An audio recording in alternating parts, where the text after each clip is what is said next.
All right, West Virginia fans, a good weekend for the West Virginia sports teams.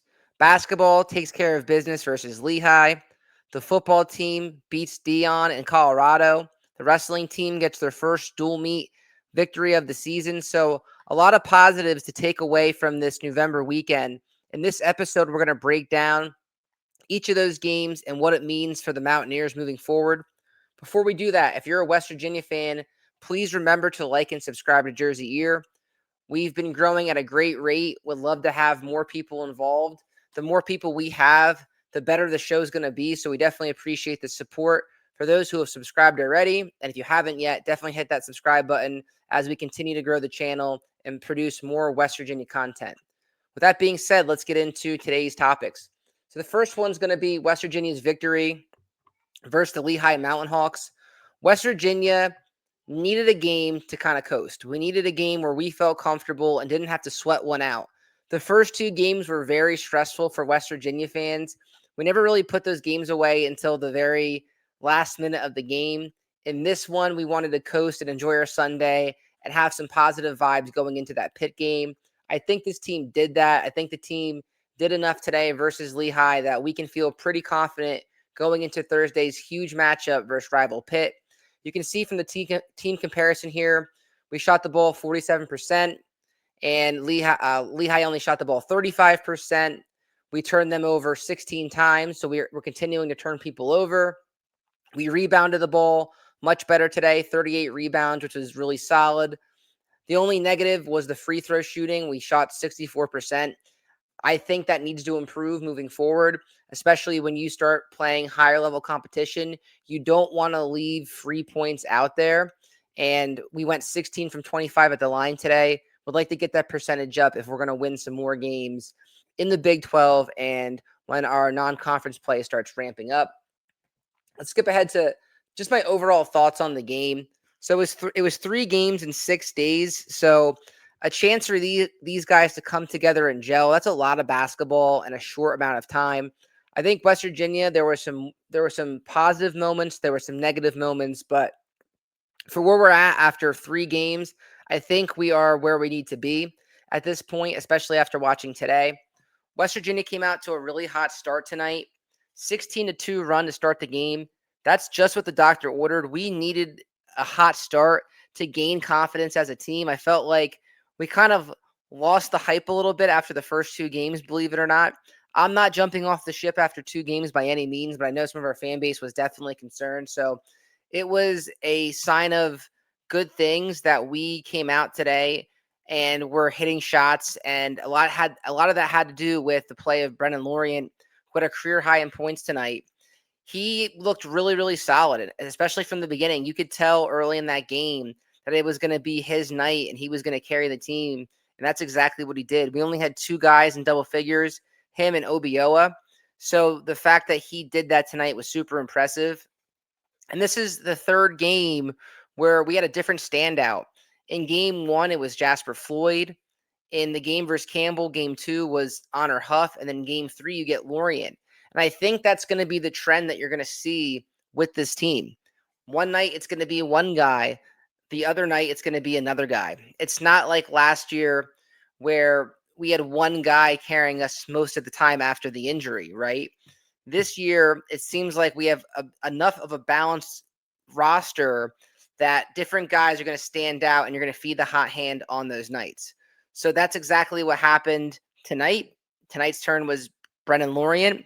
Who knows? On Thursday, it might be a guy like Trey Eaglestaff, right? He's someone that is off to a little bit of a slow start, showed some decent things versus Campbell, but it might be his time to shine on Thursday versus Pitt. So I think that's a good sign, though. I think that the fact that it's 3 games with 3 different standouts is a good sign, instead of just having one guy carry you. And if that guy's cold, you're out of luck. Here, it seems like if one guy's cold, all right, it's the next guy up. Who can we feed with the hot hand?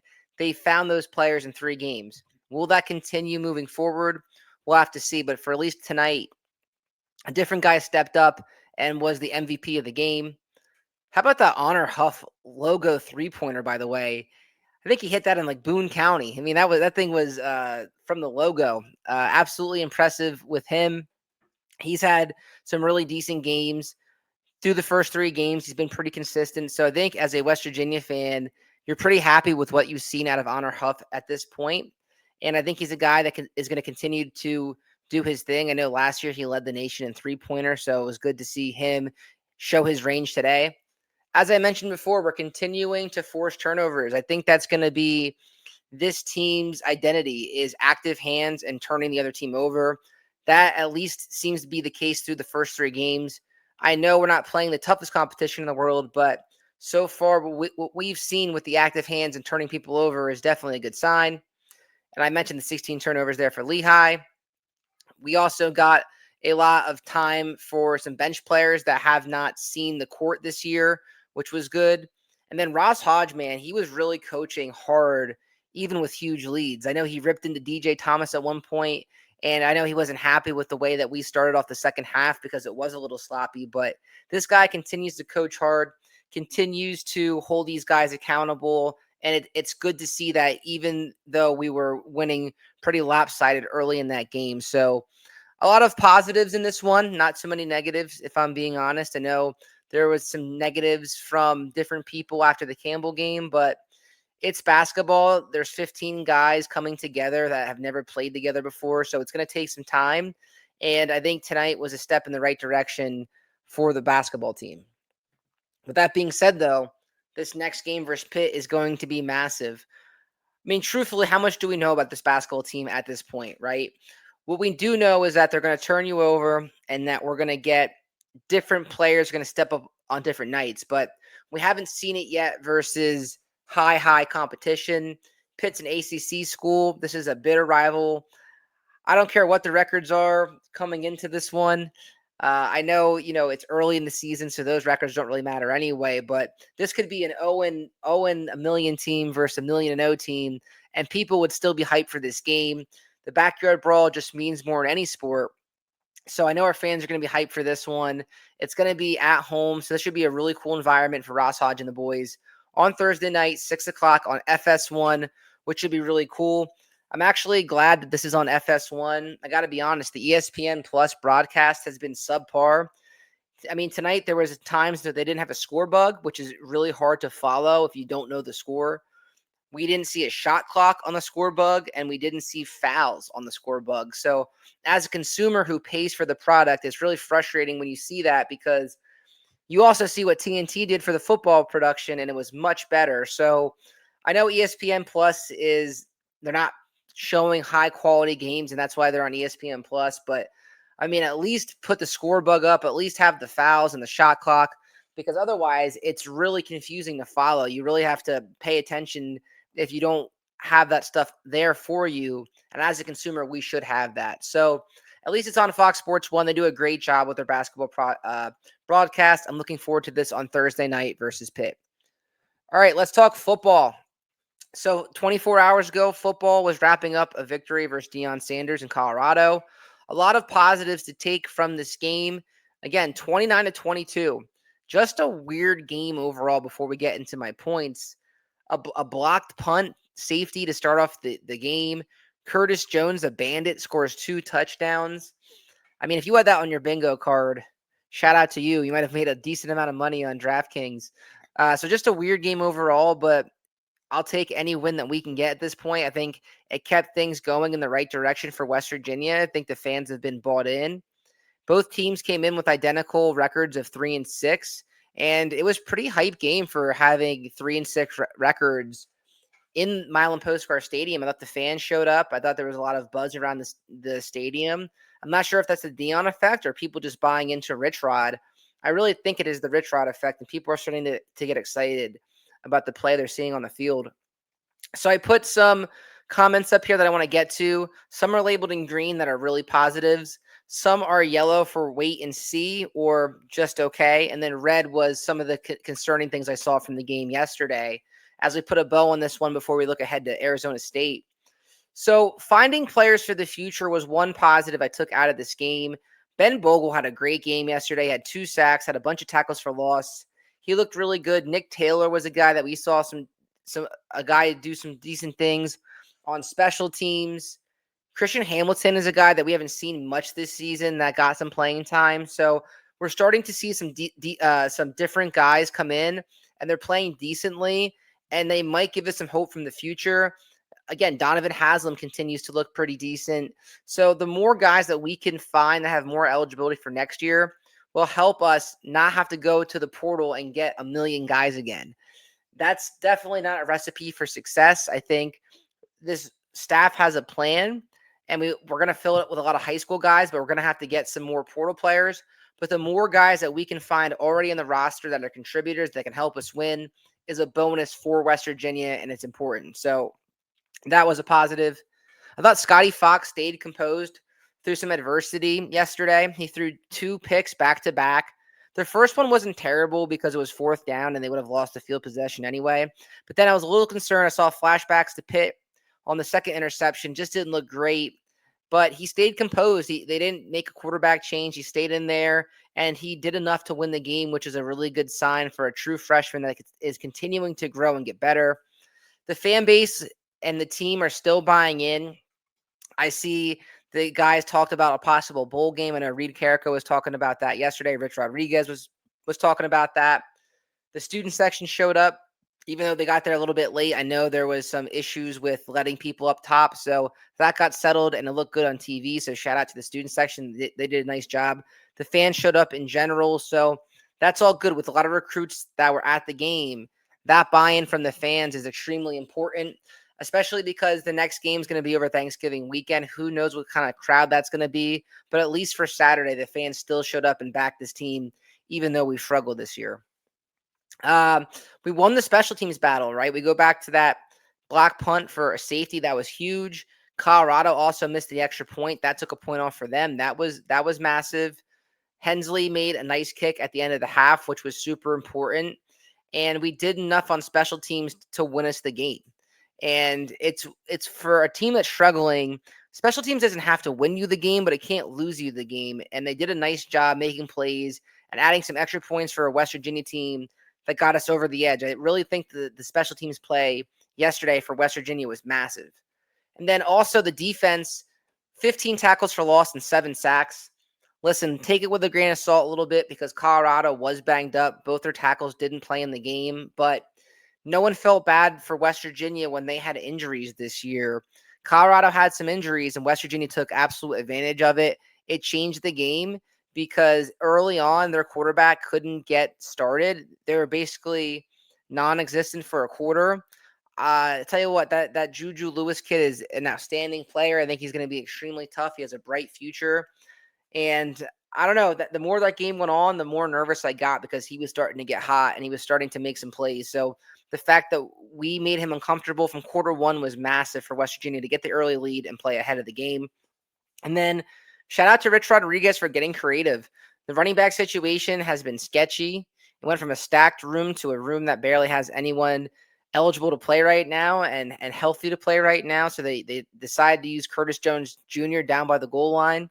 I mean, that first touchdown, he was dead to rights and still kept his feet moving and scored the touchdown. So super impressive with him. Shout out to him getting 2 touchdowns, running the ball for the first time in college. I think that was a bright spot, and it just shows you the football mind that Rich Rodriguez has.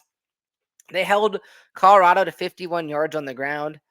That's a little bit deceiving because they add sacks yards in there, but overall, we'll take that all day. If you hold a team to 51 yards on the ground, overall in stats, you're probably going to win that game. So that was a huge portion of it. So I put huge recruiting weekend in yellow. And the reason I put that in yellow is I haven't seen anyone sign yet as of today. I haven't seen anyone commit as of today. So it's a wait and see. If we can get some guys to flip that were on campus this week, that turns into a green, right? If we see some guys commit, that definitely turns into a green, right? But for right now, it's a wait and see. They had a good time.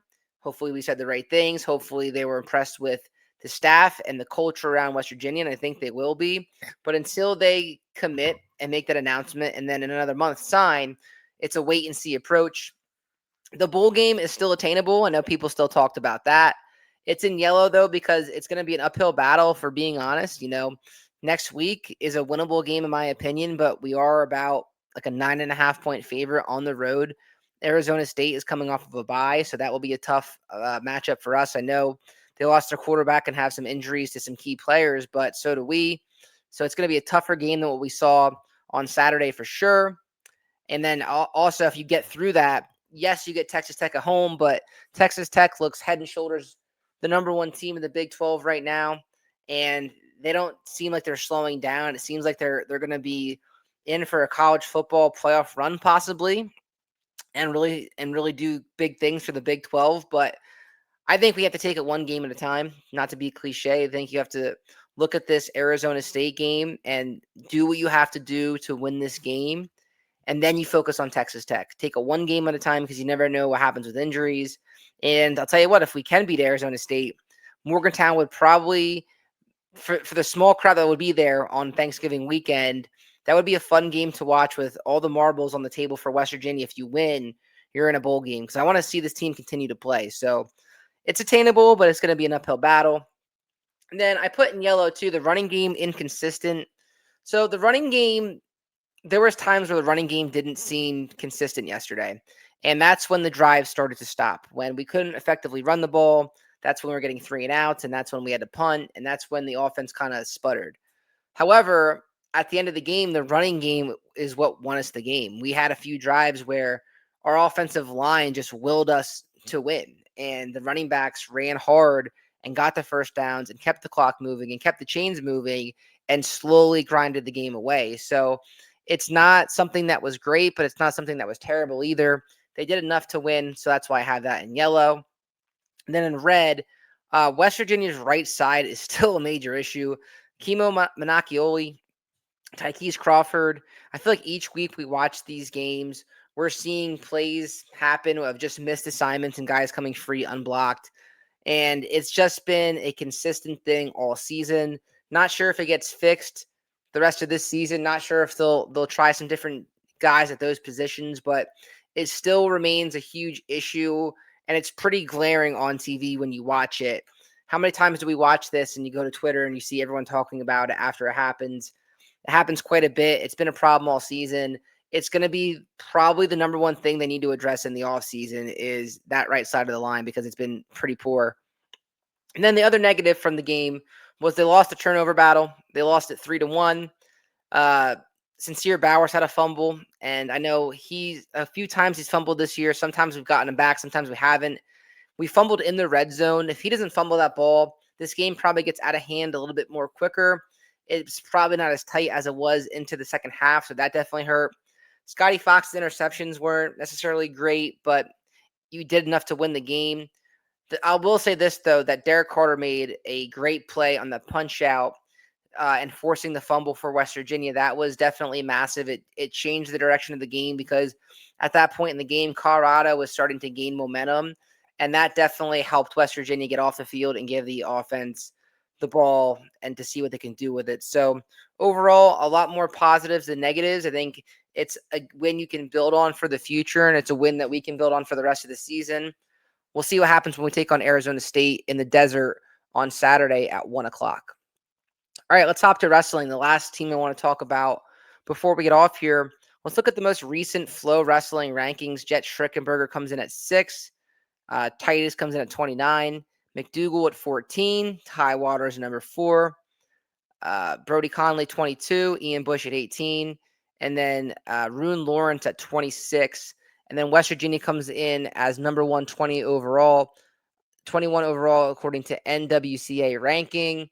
I want to talk about Rune Lawrence real quick. He's an impressive kid, man. He really is.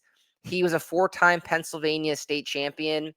Pennsylvania is no joke at wrestling. It's by far the best wrestling state in the country. If you look at all the All-Americans and all of the national qualifiers each year, Pennsylvania always has the most. And the fact that he was a 4-time Pennsylvania state champ is super impressive. And I think it will help him in college. I think with that pedigree, there's a good chance he's going to be a good college wrestler. He had a massive win versus Sonny Sasso in the semifinals at the Southeast Open last week against Virginia Tech. So that was massive for him. I want to show a highlight of his quarterfinal match. He hits the kid in this lat drop, which was just sick, the throw he hits. And it kind of shows you what he has to offer. And I think if you're sleeping on him, pay attention because I think he's going to continue to climb the rankings this season. So this is Rune Lawrence last week at the Southeast Open. He's going to go upper body here, do a foot sweep, lat drop. And that kid just going to be done. He's going to pin him, and that's it. So Rune Lawrence, man, he's a pinner. He's a winner, and I wouldn't sleep on him. I think like I said, I think he's going to climb the rankings, and he's going to be a big piece for that West Virginia lineup. All right, let's talk about yesterday's win versus American University. So interesting lineup that West Virginia brought out. So there is no Jet Strickenberger in this lineup. There is no Willie McDougall in the lineup. Those guys were out. Strickenberger got hurt the week prior at the Southeast Open in Virginia Tech. He got hurt in his finals match. It looked like he hurt his knee. After he got hurt, he tried to wrestle on it for a little bit, but ultimately decided that it was enough and to take the default because it's early in the season and who cares about the Southeast Open if we're being honest. So we didn't see him back in the lineup yesterday. So it's not really that surprising, though. I mean, West Virginia was a huge favorite over American. I didn't see them having trouble with this team based on the lineup. So it could be West Virginia just trying to get him healthy and right before we hit the meat grinder of the schedule because there are some big dual meets coming up. And at 125, Louis Gill is a nice backup piece to have. He came over from NC State. He's a nice transfer piece coming from Reynolds High School. And he's someone that I actually had in the starting lineup at 133 before the season. I didn't expect him to go 125. So he's a nice depth piece, and he'll definitely do the job while Strickenberger's out for now. And then we had Gunnar Andrick, Titus. Langley was in for McDougall. He's a guy coming over from Ohio. He wrestled at, his high school years at Ohio. So did some decent things in high school. So filled in nicely. Ty Waters at 157, Sean Taylor, Connolly, Bush, Lawrence, and Keller up top. So a few guys out of the lineup, but overall they didn't struggle too bad in this one. You can see the results here. Louis Gill came out with a win, 7-1. Andrick lost 8-5. Titus had a nice tech fall versus Elijah White, 20-3. So he looked good. Like I said, TJ Langley filling in for McDougall, 1-2-0. Ty Waters had a tech fall, 21-6. As you can see, Ty Waters ranked 4th in the country, one of the most impressive wrestlers on West Virginia's roster. Sean Taylor had a nice sudden victory win. Brody Connolly, who's off to a really hot start to this season, has looked good with a tech fall over Hunter Hoffman, 16-1. Ian Bush with a major decision over Caleb Campus, 11-2. Rune Lawrence, who we just mentioned, one dominating 9-0, and then American took the heavyweight match 4-1. So before we get off here, I actually want to show the highlights to this one. West Virginia, the match was on ESPN Plus, but West Virginia actually showed some highlights on their Twitter page. So I wanted to show that before we get off of here, of just kind of highlighting the guys on the team, because I think, like I said, I think they're going to be a team that is going to make some noise this season. So if you haven't seen these guys wrestle, here's what they kind of have to offer for West Virginia. So you can see here's Louis Gill in on a nice single here. Going to finish with a foot sweep and get the takedown. He won his match. Again, NC State transfer. Jordan Titus here gets the single, head wheel, and he's going to finish for 3-point takedown there. Ty Waters with a nice standing switch. Really, really slick move by him. Guy's going to try to hit him in a whizzer. He's going to limp arm out, and he's going to get the takedown. I'm super excited to watch Ty this year at NCAAs. I think he has a really good chance. And then right here, we have a sudden victory takedown here. Again, for the nice win. Brody Connolly, nice fake here. Gets the guy to chase. Chases the leg. Guy has a whizzer in, but he's going to limp arm out, and he's going to get the takedown, and he was super impressive. And then Ian Bush here with a nice takedown for his victory. So overall, a lot of good things coming out of West Virginia wrestling. I think, like I said, I think they've done enough to be pretty impressive this start of the season. And then coming up for those guys next week at the Hope Coliseum on Sunday, they have a quad meet. They're going to see the Princeton Tigers, a New Jersey school, Appalachian State, and Glenville State. So they'll be favored in all their matches. I expect them to take care of business. But as each week goes, it's fun to watch what these guys can do moving forward. I think, like I said, there's a lot of positives to take from the season so far for the team. I'm excited to see what they can do the rest of the season. All right, and that's all I got. So we talked about 25 minutes. We talked a lot here. Basketball, football, wrestling. It's a full go right now. Everything's so busy this time of year for West Virginia. So any chance I have to cover it, I'll try to do my best. I really appreciate you guys. That's all I got. Again, if you're a West Virginia fan, please remember to like and subscribe to the show. Let's go Mountaineers. We'll talk to you guys next time.